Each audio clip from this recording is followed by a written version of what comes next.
തദ്ദേശ തെരഞ്ഞെടുപ്പിന് ദിവസങ്ങൾ മാത്രം ശേഷിക്കെ പ്രചരണ ആവേശത്തിലാണ് മുന്നണികൾ. വോട്ടിംഗ് മെഷീനുകളുടെ വിതരണം ഇന്ന് ആരംഭിക്കും. 75,644 സ്ഥാനാർത്ഥികളാണ് നിലവിൽ മത്സരരംഗത്തുള്ളത്. തിരുവനന്തപുരം മുതൽ എറണാകുളം വരെയുള്ള ജില്ലകളിൽ 11 ദിവസങ്ങൾ മാത്രമാണ് തെരഞ്ഞെടുപ്പിന് ബാക്കിയുള്ളത്. തൃശൂർ മുതൽ കാസർഗോഡ് വരെയുള്ള ജില്ലകളിൽ 13 ദിവസവും. തെരഞ്ഞെടുപ്പ് അടുത്തിരിക്കെ രണ്ടാംഘട്ട പ്രചരണത്തിൽ വീറും വാശിയോടെയുമാണ് മുന്നണികളും സ്ഥാനാർത്ഥികളും ഉള്ളത്. വികസനവും ക്ഷേമപ്രവർത്തനങ്ങളും പറഞ്ഞുള്ള പ്രചരണത്തിൽ LDF ആണ് മുന്നിൽ. വിമത സ്ഥാനാർത്ഥികളുടെ പ്രശ്നങ്ങൾ പരിഹരിക്കാൻ ഇതുവരെയും UDFന് സാധിച്ചിട്ടില്ല. ഇത് തെരഞ്ഞെടുപ്പിനെ പ്രതികൂലമായി ബാധിക്കുമെന്നാണ് UDFന്റെ തന്നെ വിലയിരുത്തൽ.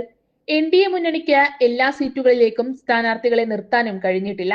അതേസമയം തദ്ദേശ തെരഞ്ഞെടുപ്പിൽ വോട്ടെടുപ്പിനായുള്ള ഇലക്ട്രോണിക് വോട്ട് മെഷീനുകൾ തയ്യാറായി.